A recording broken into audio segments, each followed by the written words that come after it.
Fala galera, tudo beleza? Mais um vídeo aqui pro canal. Galera, bora dar uma olhada aqui no linha de passe da ESPN Brasil. Um debate bem legal aqui sobre o jogo do Fluminense contra o São Paulo. Fluminense que jogou melhor no Morumbi. Faltou só ali o gol da virada pro Fluminense ter saído com os 3 pontos do Morumbi. Mas o Fernando Diniz vem fazendo um bom trabalho pelo time do Fluminense. Bora dar uma olhada aqui no linha de passe da ESPN Brasil. Quero aproveitar e pedir o seu like no vídeo, se inscreve no canal. Ativa também o sino das notificações para você estar recebendo todos os vídeos aqui do nosso canal. Quero aproveitar e dar os créditos do vídeo à ESPN Brasil. Link do canal da ESPN Brasil na descrição como créditos ao vídeo. Separei um trecho bem legal aqui do linha de passe. Bora conferir o que os comentaristas falaram do Fluminense. Bora lá pro vídeo, galera. Esse jogo que o Zupac destacou aqui, ele realmente chama a atenção entre São Paulo e Fluminense. Vamos ver os treinadores, então?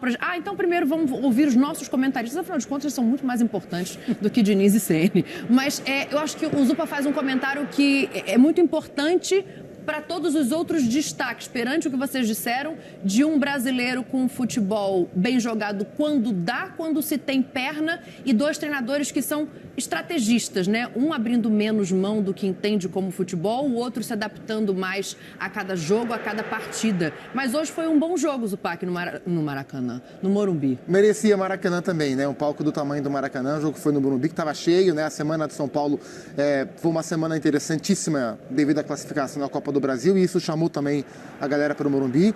E acho que foi um jogo bem jogado, porque as duas equipes tentaram colocar um pouco das suas características, né? O Fluminense tentando ter o controle do jogo a maior parte do tempo, e o São Paulo apostando em algo que ele teve nos seus melhores jogos no ano, que é muita intensidade no setor de meio campo. E justamente por essa intensidade que o São Paulo teve, o São Paulo conseguiu tirar um pouco do controle do Fluminense no primeiro tempo. O Fluminense não conseguiu, durante toda a primeira etapa, fazer o que ele queria fazer. E muito porque o São Paulo conseguiu reagir muito bem a isso. Reagiu tão bem que conseguiu virar o jogo no primeiro tempo ainda. E esse equilíbrio, e acho que foi um primeiro tempo muito equilibrado por isso. O Fluminense começou melhor, o São Paulo terminou melhor.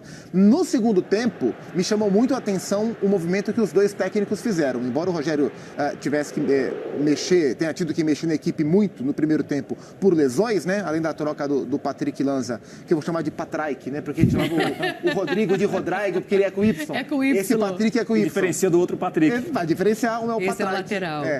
Essa alteração, foi espontânea, mas no segundo tempo o que o Diniz fez me chamou a atenção, porque no intervalo o Diniz saca o Lucas Claro, que entrou no lugar do Nino, que não teve condições, e coloca o Felipe Melo, ou seja, ele queria ter mais controle ainda. Volta um zagueiro que joga, tira um zagueiro que tem dificuldade para jogar, ele queria que o seu time controlasse mais. Aí as próximas alterações, ele coloca o Donato no Martinelli, que é quase função por função, e tira um atacante, o Matheus Martins, que é um jogador de velocidade, um atacante, para colocar o Natan. Ele queria controlar o jogo, e ele passa a controlar o jogo. O que o Rogério faz? Abre o seu time para 3 zagueiros, para apostar no Igor Vinícius e no Wellington, para ele ter contra-ataque, né? E o Rogério já falou isso várias vezes, ele não tem pontas no elenco. Então, quando ele quer contra-atacar, quando ele quer que a velocidade seja arma, ele precisa dos alas. E dentro dessas estratégias diferentes, no segundo tempo o Fluminense foi melhor.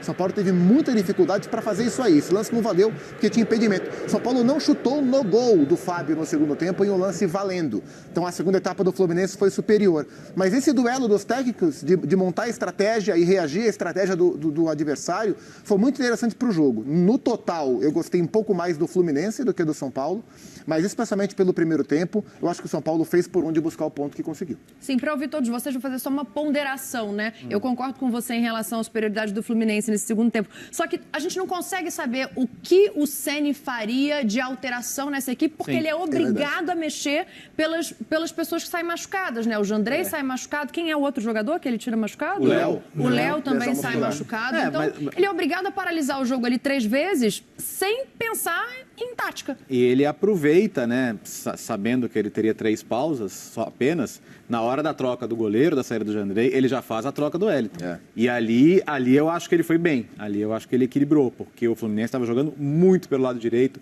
E uma coisa que me impressiona muito do Fluminense, até os companheiros destacaram na transmissão da TV Globo, é o Fluminense enche os setores do campo, né? Então é muita gente perto da bola, é muita gente para triangular, muita gente para fazer superioridade numérica. E times que jogam dessa maneira vivem da superioridade numérica, né? Da coisa do terceiro homem, da opção de passe, toca e já abre para receber. B. Isso ajuda muito o Ganso, né? Muito, porque a bola tá passando muito no pé dele o tempo inteiro. Mas o São Paulo estava sofrendo muito por ali.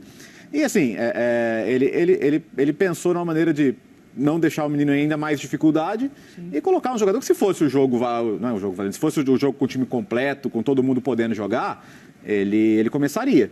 É que ele mesmo falou no coletivo, e eu concordo, depois da quinta-feira não existe botar a maior parte daquele time. Por quê? Porque é um time esgotado. Você não ia conseguir competir ainda mais com a intensidade que tem o Fluminense. Então, mesmo dentro da limitação que as lesões impuseram, ainda assim ele aproveitou essa primeira pausa para fazer a troca e depois, isso que o Zupac destacou, né? A leitura e releitura do jogo, o entendimento rápido para o que o outro estava fazendo, ajudaram também a ser um dos melhores jogos do campeonato. Assim. Acho que hoje o neutro que parou, vou assistir um jogo na quarta-feira, no domingo à tarde, 4 horas da tarde, jogo da TV. Jogo legal de ver, jogo bom de ver, bem jogado, a bola bem tratada, sabe? Dois times que sabiam o que fazer. Eu acho que foi um dos bons jogos do campeonato. Interessante que a gente fala assim, o Rogério tirou o Patrick Lanza porque ele é muito menino e o jogo podia pesar para ele. Aí ele coloca quem? O Wellington, que é o quê? Muito menino também, né? Então o Rogério tá tendo que trabalhar com os meninos e com os menininhos. Porque o Reinaldo tinha uma parte que o time era a maior parte de pratas da casa, né? Sim. Hoje. A hora que ele faz as trocas, que ele tira o Jandrei e bota o Thiago Couto, tira o Léo, bota o Luizão e troca o lateral por lateral, que são 2 meninos, dos 11 eram 7 formados em Cotia. Isso no primeiro tempo do jogo, contra o time que, na minha opinião, nesse momento atual, joga o melhor futebol do Campeonato Brasileiro, que é o Fluminense. E ele manteve o time competitivo mesmo com 7 meninos de Cotia. Fosse, talvez, aí uma ponderação importante, né? Fosse talvez um outro treinador que não o Rogério Ceni, que conhece o São Paulo como ele conhece, que identifica-se com o clube como ele identifica, se faz o trabalho que ele faz, que é muito bom, a gente certamente iria olhar talvez o Patrick Lanza com um outro olhar, né? Porque assim, o que a alteração do Patrick Lanza nos sugeriu?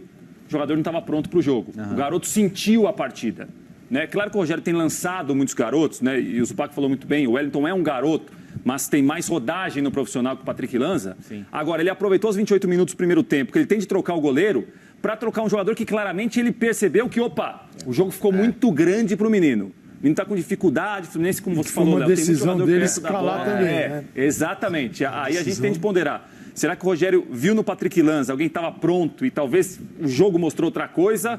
Ou foi uma necessidade mesmo? Não tem o Reinaldo. O Wellington talvez não vou começar com ele. O que ele poderia fazer... O garoto sentiu muito o jogo e ele saiu rapidamente. O que ele poderia fazer era escalar o Luizão e abrir o Léo de lateral. Exato.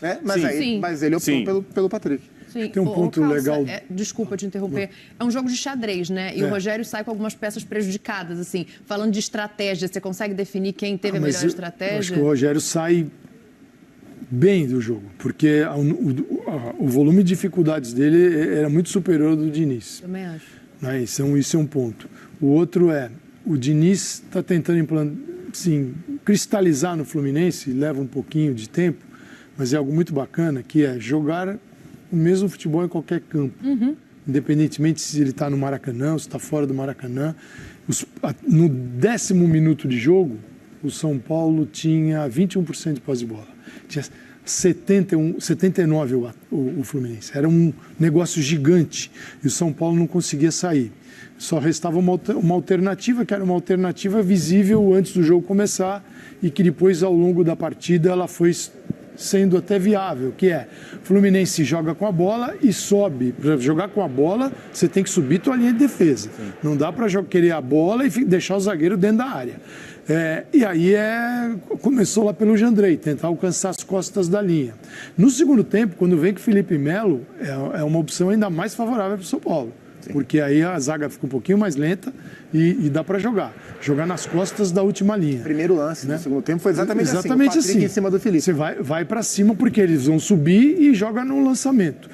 Aí o tempo vai passando. E o Fluminense, essa característica do Fluminense, que é legal de observar, mas é difícil de manter o tempo todo, que é o time que joga, a gente chama de jogo apoiado, que é todos muito próximos no jogo mais curto.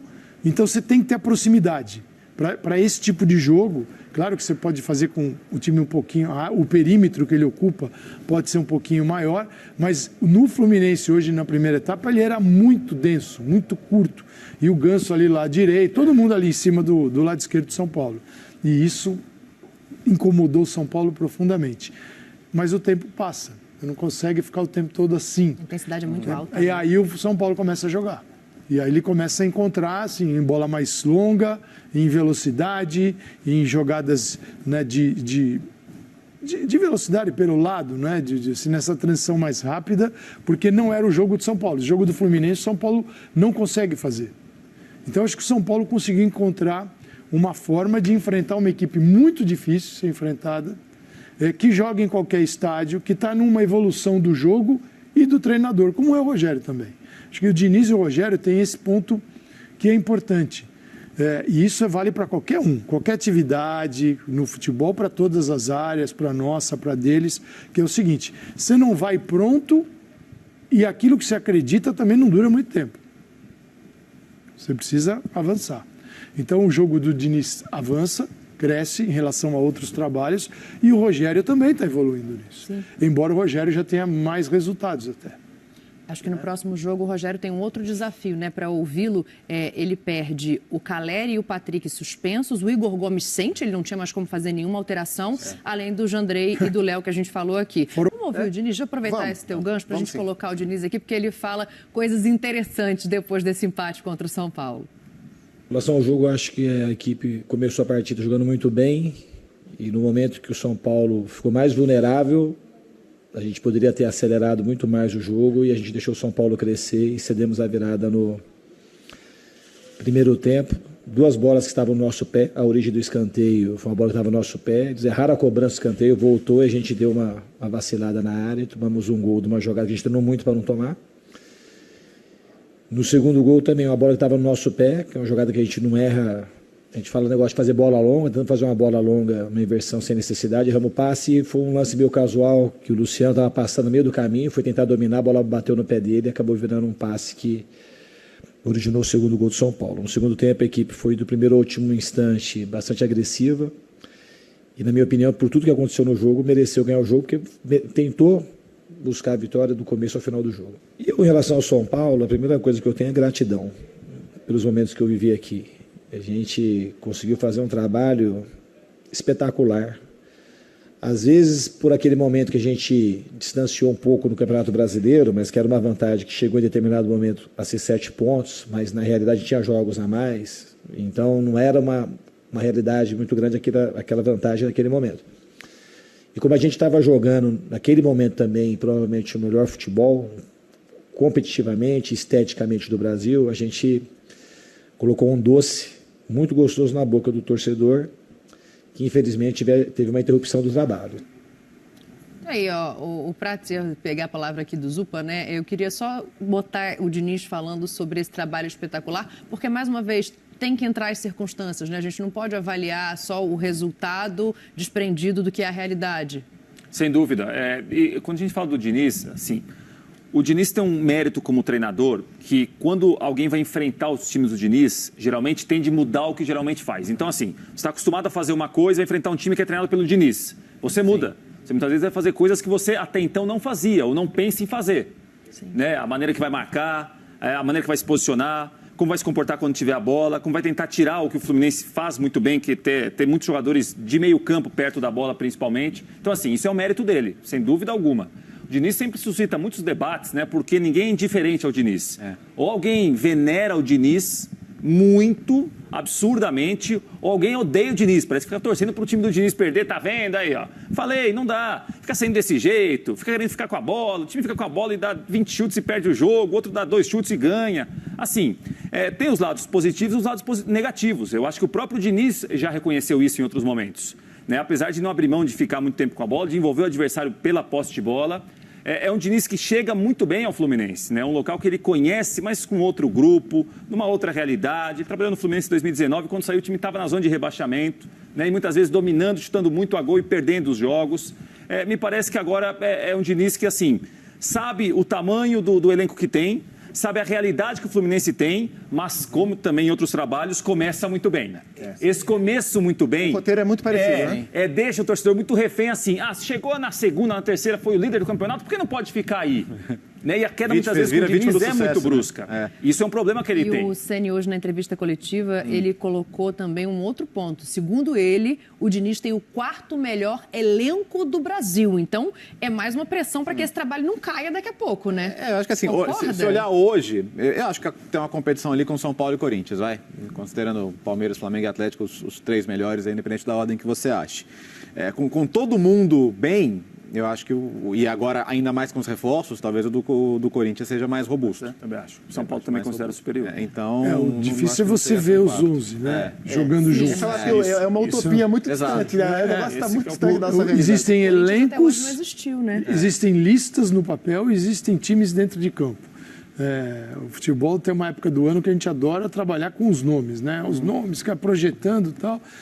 Mas a realidade é quanto tempo o Corinthians não tem esses? Aqueles. Sim. A gente sabe que são titulares. Então, como eu posso falar de elenco, num elenco que não está à disposição para o campo? Tem o elenco da Wikipédia e o elenco do campo. Exato. O Paulinho está no elenco do Corinthians. Mesmo joga mais. Só no que vem. Mesmo quando teve, o Vitor Pereira percebeu que o time que ele seria capaz de montar não era com esses caras todos, né? Mas no caso do Fluminense, hoje, de fato, a comparação direta Fluminense-São Paulo, não só em termos de elenco, mas em termos de hoje, de material disponível para hoje, a diferença era grande. Né? O Diniz olhou para o banco, aí ele tinha o Felipe Melo para mudar a característica na zaga, ele tinha Nonato, ele tinha Natan, ele tinha o Iago Felipe, que era titularíssimo desse time do Fluminense até pouco tempo. Ele tinha, e colocou no segundo tempo, o William Bigode, e eu acho isso interessante no trabalho do Diniz. Quando começou o ano no Fluminense, o William e Felipe Melo foram as maiores contratações, né? E a gente não imaginava o Fluminense sem esses dois. Hoje, pouco se fala desses dois, né? O Felipe Melo entrou como zagueiro, e o William entrou, e o William tem tido um papel muito discreto no Fluminense, especialmente depois que o Abel foi embora.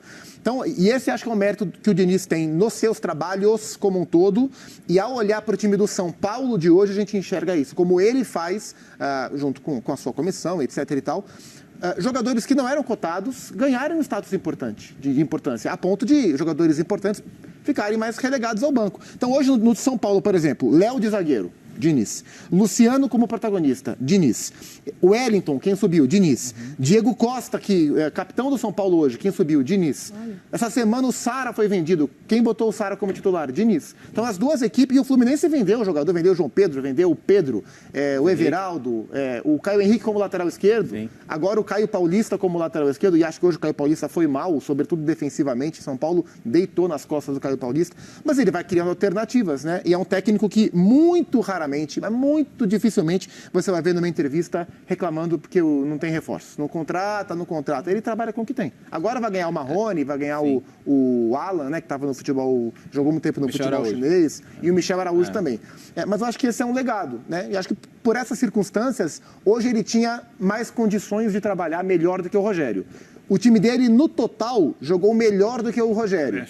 Mas não venceu. Então, nesse sentido, acho que hoje foi uma jornada melhor para o Rogério do que para o Diniz. Sabe qual que é o ponto que eu acho interessante? Fala do Felipe no banco, e eu lembro do André, que talvez seja mais um desses meninos que ele descobre, que ele coloca para jogar e que vai muito bem, né? E é um jogadoraço. A jogada do gol é espetacular, né? Conduzindo de cabeça erguida, e ele só consegue fazer o gol daquele jeito porque ele está conduzindo de cabeça erguida, né? Tem a noção do posicionamento do companheiro, da posição do gol, a jogada vai com ele. Ele não é qualquer volante que faz esse gol, né? E é realmente um gol espetacular. Eu só queria tocar no ponto, assim, Diniz e Rogério tem uma coisa que eu acho que é muito comum nesse momento. Eles estão perto dos 50, né? Estão lá, pararam mais ou menos na mesma, o Rogério um pouquinho mais, mas enfim. Eles têm mais ou menos, são contemporâneos, a mesma rodagem como técnicos, e os dois estão voltando a um lugar com aprendizado das passagens anteriores. Quer dizer, o Rogério não precisava aprender o que é o São Paulo, nem o Diniz o que é o Fluminense. Mas, de certa forma, quando você volta, você pensa, vou rebobinar a fita, fui longe agora. Rebobinar. Google. Fita, primeiro o que é fita, depois o que é rebobinar. Outro dia o Paco falou uma boa, telefone sem fio, todo telefone é sem fio agora, né? Mas, enfim, feito esse parênteses. Caiu a ficha. Caiu a ficha aqui agora. O Diniz, ele, algumas coisas dos outros trabalhos vão acrescentar a ele. Por exemplo, do São Paulo. O que ele pode entender? Cara, a relação humana é fundamental, não estourar com o jogador, é não humilhar o jogador na frente dos companheiros. Os dois, né? Vale para um e para outro. Vale pros dois. O Rogério teve algumas dificuldades no Flamengo também, em alguns pontos. Acho que tudo é aprendizado. Então, eles já não são mais novatos, eles já têm história, o Rogério tem títulos importantes, inclusive, na carreira, mas eles não são produtos finais como técnicos, né? Então, acho que é sempre interessante isso na hora de analisar. E o Diniz até vai fazer concessões. Fazer concessão não é amanhã o time do Diniz começar a jogar em chutão e contra-ataque, né? E não é isso, esse tipo de concessão, mas a concessão é... Agora eu posso baixar um pouquinho a linha aqui? Contra o Cruzeiro na terça, ele fez um pouco disso. Aliás, muito disso, né? Fez, e matou o jogo assim. Então, acho que isso que é legal, assim. O técnico aprender a fazer concessões não é mudar a maneira que ele vê futebol. É simplesmente entender a hora de negociar, adaptar, né? Adaptar as circunstâncias. Muito bem, galera. Esse foi o vídeo. Deixe sua opinião aqui abaixo nos comentários. Você concorda com o que os comentaristas falaram aí no vídeo? Deixe a sua opinião aqui abaixo.